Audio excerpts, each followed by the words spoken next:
2009 S550 W221 chassis. We're going to change the motor mounts. There's one of them down there. That's the driver's side. And this is the passenger side. The idea is to get to that nut right on top of it. And you can do that by using a setup like this. Got a 12-inch extension with a 6-inch and a 3-inch. So a long extension. And then I use this special tool here. Now without this tool, I don't know how I get these out. So I highly recommend getting this tool. It's a 16mm. Okay, so you're gonna push this tool down here. Okay, so there's the nut. You gotta take your tool, put it around the nut, then you can turn it with your ratchet. Once you break it loose, you can spin it off by hand underneath the car now. You're gonna remove these two panels. This one and this one. So to remove them, there's just a bunch of 8mm screws and the panels are off. Okay, so next we're just going to go for the bolts that are holding on to the mounts, and that's that one right there. That's by the steering gear. One on this side and one on the opposite side. That's a 13mm. Just take those bolts out. Bolts are out. Looks like this. One tip for the driver's side, it's actually easier to get the driver's side. Once you take the windshield washer reservoir tank out, it's worth taking out because with this in there, you have very little room to stick your hand in there. So take this out, make your life easier. It takes about 5 minutes. Then there's just a 10mm screw that holds it in right here. Take that screw off, see it latches in. That little piece there goes through that bolt. So there's just two pumps, one that came out of each hole. There are the pumps down there. And one connector, one electrical connector. You take those off, you take out the pumps, and it comes right out. So both screws are out. This is the driver's side screw. I'm just gonna lift the engine up with a jack now, and I'll show you how to do that. So here's the setup here. It's just a jack with a block of wood under the oil pan, and we're gonna start jacking the engine up. Now we can do this now because the motor mounts are no longer attached. We have the top bolts out and we have the bottom bolts out. So now we're just gonna start lifting the motor straight up, okay?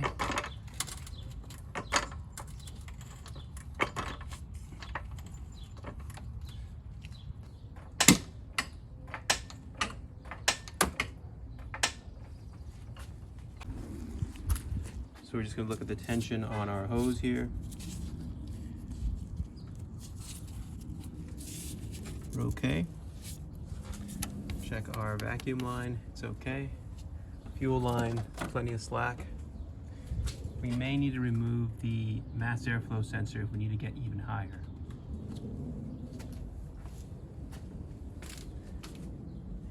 And everything looks okay over here. Okay, let's remove the mass airflow sensor to get more space to move the engine higher. We're going to remove this electrical clip. Just take a little pick, pull it out. And now you press this clip in with your finger and tug. And that's it. We're going to remove the mass airflow sensor. Move this arm out of the way and simultaneously move this arm out of the way and then push it back. That's what I'm going to do now. The top portion is out.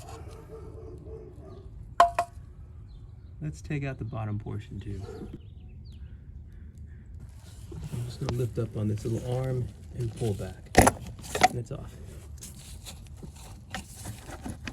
Remove this from the throttle body. Don't lose your little wire here. And here you go. Now we're all out. Okay, so all you have to do is move this little hook arm up and then pull this away. Okay, the engine's sitting way up above now. There's still some room to go up if we need to. Just make sure your vacuum line has no tension on it, and make sure that your upper hose going to the engine is not going to rip out of that thermostat there. Still have a little bit of slack left here. What else do we have to look for? The fuel line is going to be totally fine. And we've got room back here. Let's make sure that our hose here, our vacuum hose, brake booster vacuum hose, is not going to have any tension. And we're not hitting yet, so we're okay. We can go up further if we need to, but we're going to go down and check to see if we can get it out now. Okay. So when your hydraulic mounts are really collapsed and broken, the hydraulic fluid will leak out. So you might want to prepare for that with a in here. As you can see, the fluid has started leaking out already. Just looks like a really dark oil. You can see it dripping from here.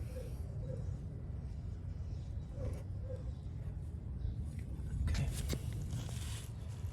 So I'm starting with the driver's side because I centered the jack closer to the driver's side, and so the driver's side is higher than the passenger side. So when I'm done with the driver's side, I'll go and move this block of wood closer to the passenger side, and that'll lift up the engine on the passenger side higher.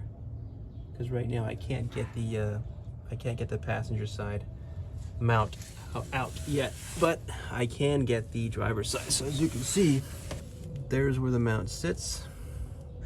Okay, and I'm just going to stick my hand up through here and grab the mount.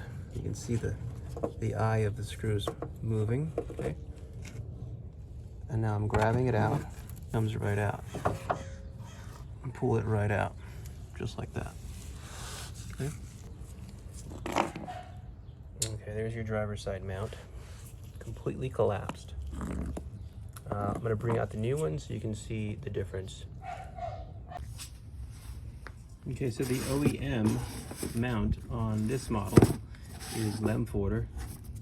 Look how much higher the new mount is compared to the old mount. So this one had a lot of vibration. It's going to be very noticeable when you change the mounts on a car that's got mounts that are this bad. It's going to seem like a brand new car. It's going to ride like a Mercedes again. So I've adjusted the jack at the bottom to lift the passenger side higher, and now as you can see, it's lifted much higher. So hopefully I have room to get it out from the bottom. So the passenger side, now I have enough room to get it out through here, in between the cat converter, the sway bar.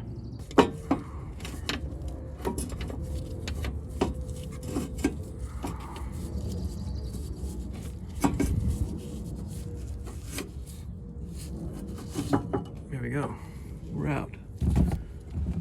It's a tough squeeze. It's gonna be even harder to get the new one in here. I may have to lift it even higher. So this is the passenger side mount. It's released all of its hydraulic fluid. It's just dripping all over the place. You can see it's broken, completely broken. It's usually the driver's side mount that's leaking so poorly, but this one didn't break. It's just really collapsed. And that's the new one there. And compare the two, the difference in height. You can see how that one's just totally collapsed inwards. And this one's sitting up high. So okay, so the new mount, you know, it's larger than the old mount, so I needed to lift the car quite a bit higher. You can lift it pretty high. I'm going to give you a shot of what it looks like after I'm done putting this one in, but This is just going to slide right in now because there's such a large space here. See, it just goes right in, no problem. So you don't have to remove the alternator, you don't have to drop the catalytic converter, just slides right in. So I'm going to start lowering the engine slowly.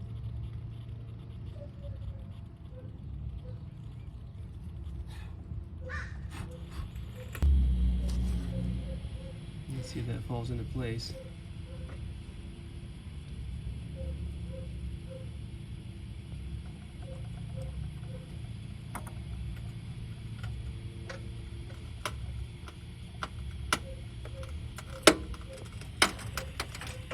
It looks pretty good. Looks like it moved right into the notch there. This side, let's go check the other side.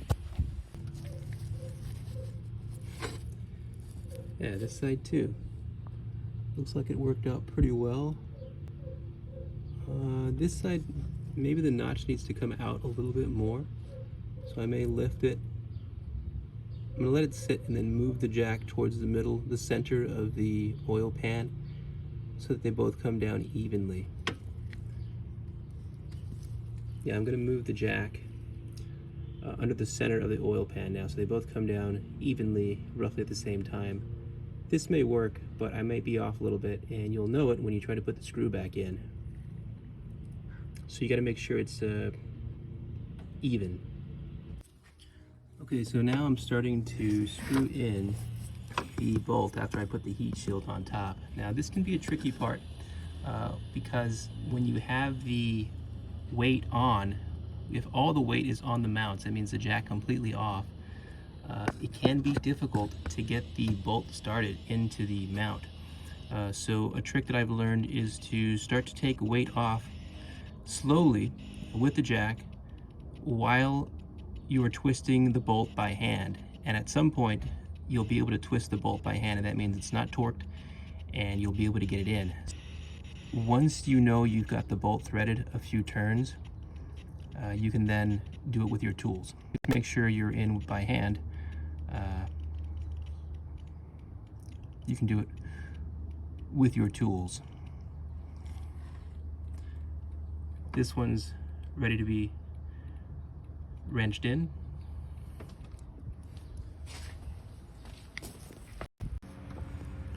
Okay, once you've got the top bolts snug by hand, you can go for the bottom bolts. For the bottom bolts,